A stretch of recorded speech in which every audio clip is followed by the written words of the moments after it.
हे लावण्यासाठी दागे द्या. हॅलो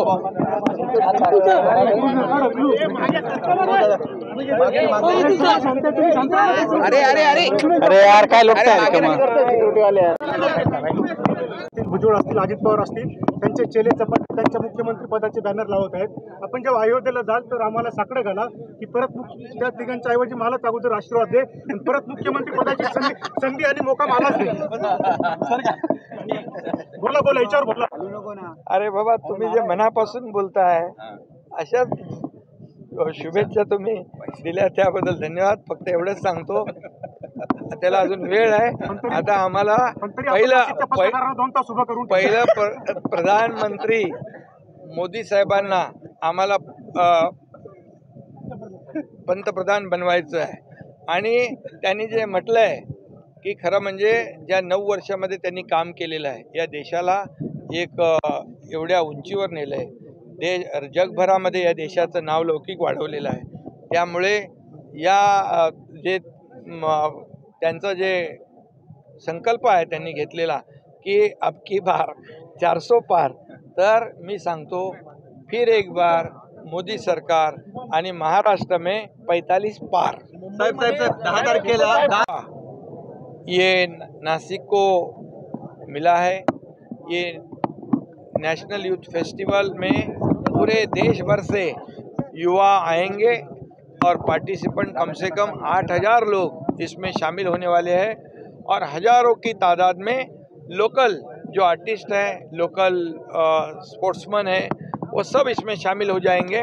और एक ये नेशनल यूथ फेस्टिवल के माध्यम से आज यहाँ पर एक नासिक में भी एक बड़ा प्लेटफॉर्म उपलब्ध कराने का मौका राज्य सरकार को केंद्र सरकार ने दिया है.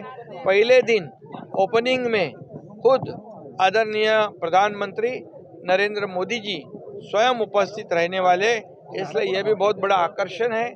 और इसलिए मैं जो यहाँ पर जो अपॉर्चुनिटी दी हुई है, जो मौका दिया है राज्य सरकार को इस नेशनल यूथ फेस्टिवल का आयोजन करने के लिए, इसलिए मैं आदरणीय प्रधानमंत्री जी और हमारे स्पोर्ट्स मिनिस्टर अनुराग ठाकुर जी, उनको भी धन्यवाद देना चाहता हूँ.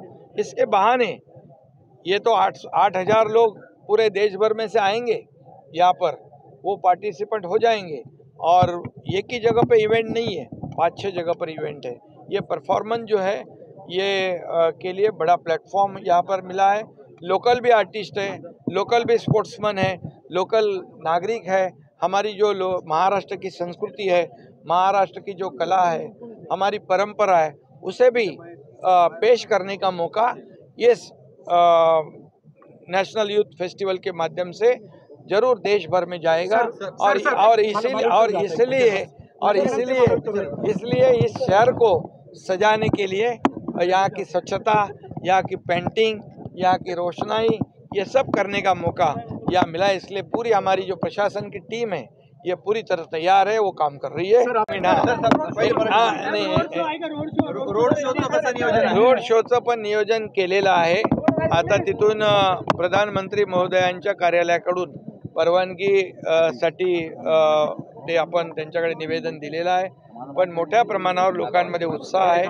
रोड शोच्या बाबतीमध्ये देखील पूर्ण नियोजन आहे. त्याच्यामध्ये सर्व प्रकारचे आपले आर्टिस्ट आहेत, सर्व नागरिक आहेत, त्यामुळे त्याचंही नियोजन आहे. नेशनल यूथ फेस्टिवल का आयोजन 12 जनवरी से 16 जनवरी तक यहाँ पर नासिक में होने जा रहा है.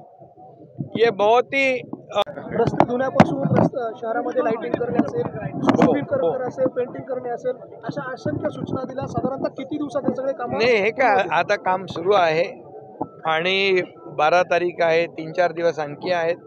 आणि यामध्ये सर्व जी टीम आहे ती वार फुटिंगवर कामाला लागलेली आहे.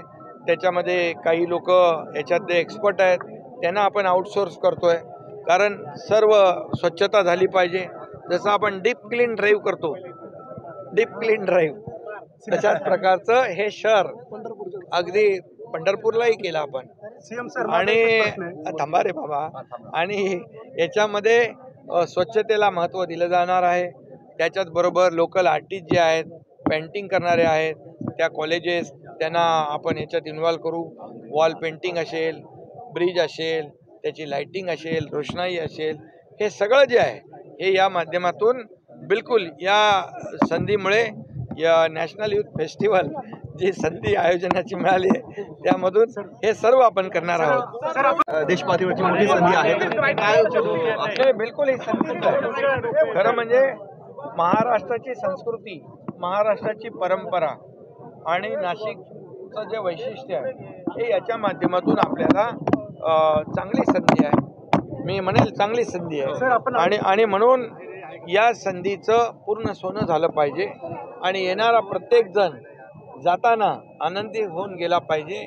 एक चांगलं नियोजन झालं, उत्कृष्ट सगळ्या सोयी सुविधा होत्या, अशा प्रकारचं एक वातावरण या ठिकाणी तयार करण्याच्या सूचना दिलेल्या आहेत.